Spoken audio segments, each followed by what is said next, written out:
Thank you sir.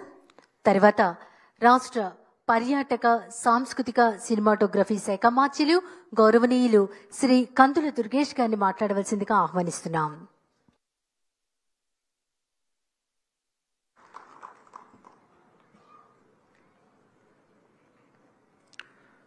ప్రపంచ పర్యాటక దినోత్సవం సందర్భంగా ఈనాటి కార్యక్రమానికి ముఖ్య అతిథిగా విచ్చేసినటువంటి ఆంధ్రప్రదేశ్ రాష్ట్ర ముఖ్యమంత్రి వర్యులు పెద్దలు, ముఖ్యంగా పర్యాటక రంగాన్ని ఆయన అధికారంలో ఉన్నటువంటి ప్రతి క్షణం కూడా అద్భుతమైన రీతిలో తీర్చిదిద్దడానికి, ఆంధ్రప్రదేశ్ రాష్ట్రాన్ని ముందుకు తీసుకువెళ్ళడానికి నిరంతర నిర్విరామ కృషి చేసినటువంటి నాయకులు శ్రీ చంద్రబాబు నాయుడు గారికి మనందరి తరపున కూడా ప్రత్యేకమైనటువంటి ధన్యవాదాలు తెలియజేస్తా ఉన్నాను.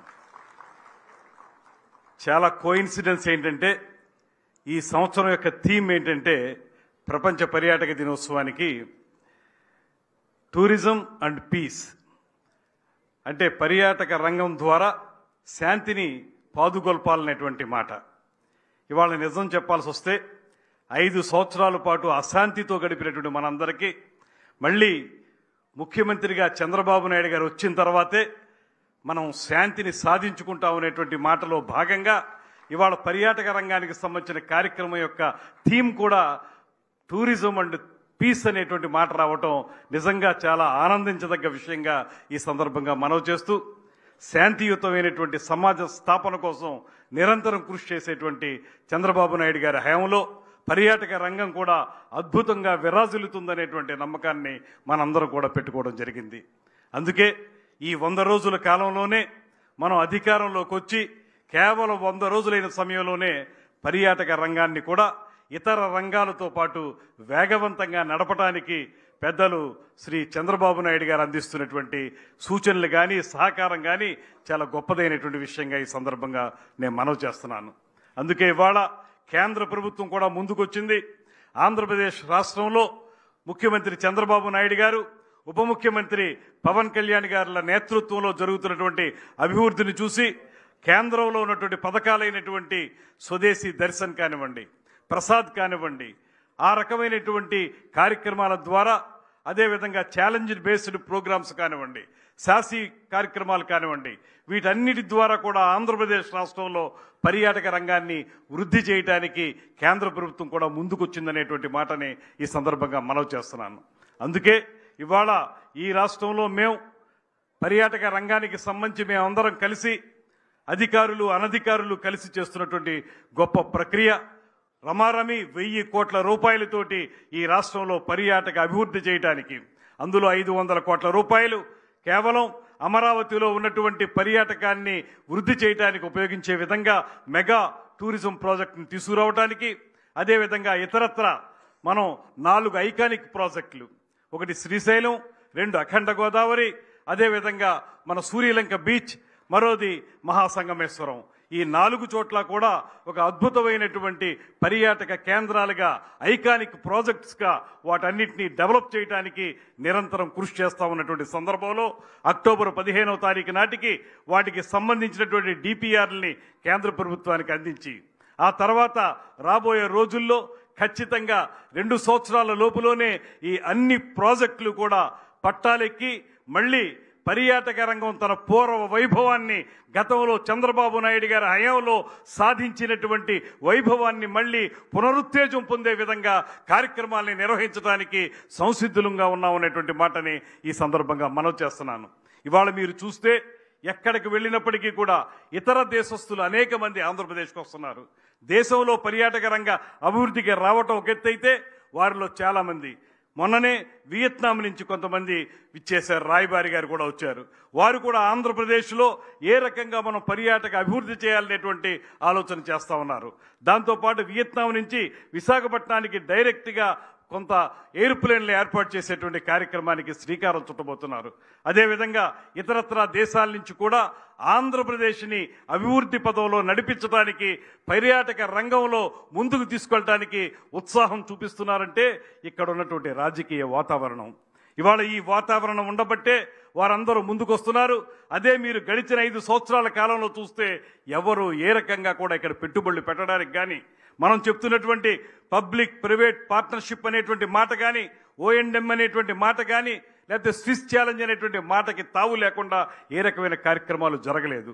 ఇవాళ ఇక్కడ ఉన్నటువంటి శాంతియుత వాతావరణం ఏదైతే మనం చెప్తున్నటువంటి టూరిజం అండ్ పీస్ అంటున్నామో దానికి అనుగుణంగా ఉన్నటువంటి వాతావరణం, దానికి మించి రాజకీయపరమైనటువంటి చిత్తశుద్ధి ఈ రాష్ట్రంలో ఇవాళ మళ్ళీ ఏర్పడడం వల్ల అనేక మంది ముందుకొస్తున్నారు. అదే కాకుండా రోజు చూస్తూ ఉన్నాను నేను, మన రాష్ట్రంలో ఉన్నటువంటి అనేక మంది ఔత్సాహికులు వాళ్ళందరూ ముందుకొచ్చి మేము వివిధ ప్రాజెక్టుల్లో ఫలానా చోట ఈ ప్రాజెక్టులో మారుమూల ప్రాంతాల్లో కూడా మేము అనేక పర్యాటక ప్రాజెక్టులు నిర్మిస్తాం, PPP మోడల్లో మేము ముందుకొస్తాం అనేటువంటి మాటతోటి నిరంతరం అనేక మంది మమ్మల్ని అప్రోచ్ అవుతూ ఉన్నారు. అంటే దీన్ని బట్టి మనకు అర్థమవుతుంది ఏంటంటే, ఒక మంచి వాతావరణం ఉంటే, ఒక రాజకీయ వాతావరణం సరైనది ఉంటే, రాజకీయ చిత్తశుద్ధి ఉంటే అభివృద్ధికి ఏమాత్రం ఢోకా ఉండదనేటువంటి మాటని ముఖ్యమంత్రి చంద్రబాబు నాయుడు గారి గతంలో అనేక సార్లు నిరూపించారు. ఇప్పుడు మళ్ళీ నిరూపిస్తున్నారు. ఇవాళ ఒక అద్భుతమైనటువంటి కార్యక్రమంగా ఈ రాష్ట్రంలో నడుస్తూ ఉంది. సుదీర్ఘమైనటువంటి పరిపాలనా అనుభవంతో రాష్ట్రాన్ని అన్ని రంగాల్లోనూ ముందుకు తీసుకెళ్లాలనేటువంటి ఆలోచన చేసేటువంటి ముఖ్యమంత్రి గారు ఒక పక్కన, మరో పక్కన పేదవాడి కంట కన్నీరు తుడవటమే లక్ష్యంగా ముందుకొచ్చినటువంటి పవన్ కళ్యాణ్ గారు మరో పక్కన, వీరిద్దరికీ పైన నరేంద్ర మోడీ గారు వారిచ్చేటువంటి ఆశీస్సులు, ఈ ముగ్గురు కలిసి ఈ రాష్ట్రాన్ని సుసంపన్నం చేయడానికి, తద్వారా అన్ని రంగాల్లోనూ కూడా ముందుకు తీసుకెళ్ళటానికి ఒక పెద్ద తపస్సు ప్రారంభమైందనేటువంటి మాటను మీ అందరికీ మనవి చేస్తున్నాను. ఇవాళ 35 విభాగాల్లో చాలా మందికి అవార్డులు ఇవ్వడం జరిగింది. మిమ్మల్ని అందరినీ కూడా మేము కోరేది ఒకటే, పర్యాటక రంగాన్ని వృద్ధి చేసుకుందాం. దానివల్ల ఆంధ్రప్రదేశ్లో ఉండేటువంటి ఆహ్లాదకరమైన వాతావరణం మరింత మెరుగుపడడం మాత్రమే కాకుండా, పర్యాటకులను ఆకర్షించడం మాత్రమే కాకుండా ఉపాధి అవకాశాలను ఇవ్వగలుగుతాం. ఎవరైతే పేద ప్రజలు ఉన్నారో, ఎవరైతే నిరుద్యోగులుగా ఉన్నారో వారందరికీ కూడా ఉపాధి ఇచ్చేదానికి పూర్తిగా అవకాశం కల్పించేటువంటి రంగం పర్యాటక రంగం. అందుకే ఇక్కడికి విచ్చేసినటువంటి అవార్డీలు ఎవరైతే ఉన్నారో, ఇతరత్ర పెద్దలు ఎవరైతే ఉన్నారో, మిమ్మల్ని అందరినీ కూడా ముఖలిత హస్తాలతోటి కోరుతున్నాను.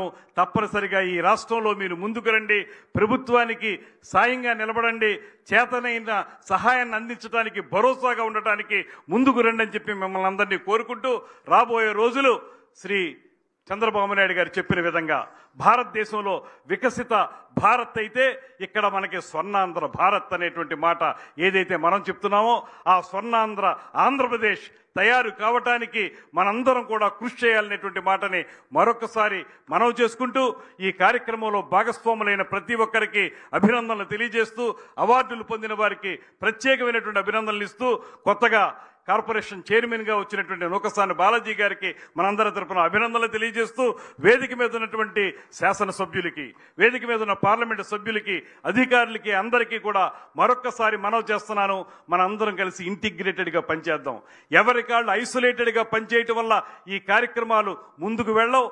అందరం కలిసి సమీకృతంగా ఒక కన్వర్జెన్స్ తో పనిచేస్తే ఖచ్చితంగా ఆంధ్రప్రదేశ్ రాష్ట్రాన్ని ముఖ్యమంత్రి గారి కోరిక మేరకు 2047 నాటికి స్వర్ణాంధ్ర ప్రదేశ్గా తీర్చిదిద్దడానికి మనందరికీ కూడా అవకాశం లభిస్తుందనేటువంటి మాటని మరొకసారి మనవి చేసుకుంటూ, ఆహ్లాదం కలిగించేది పర్యాటకం, దానికి అనువైనటువంటి ప్రదేశం ఆంధ్రదేశం. అందుకే మిమ్మల్ని అందరినీ కోరుతున్నాం, రండి, ముందుకు రండి, పరిగెడదాం, ఇందులో భాగస్వాములు అవుదాం, ఆంధ్రప్రదేశ్ రాష్ట్రాన్ని పర్యాటక పరంగా ఉన్నత స్థానంలో నిలబెడదాం అనేటువంటి మాటని మరొకసారి తెలియజేసుకుంటూ సెలవు తీసుకుంటున్నాను. నమస్కారం. జై హింద్. Thank you sir. రాష్ట్రాన్ని స్వర్ణాంధ్రప్రదేశ్, పర్యాటక ఆంధ్రప్రదేశ్ గా మలుస్తూ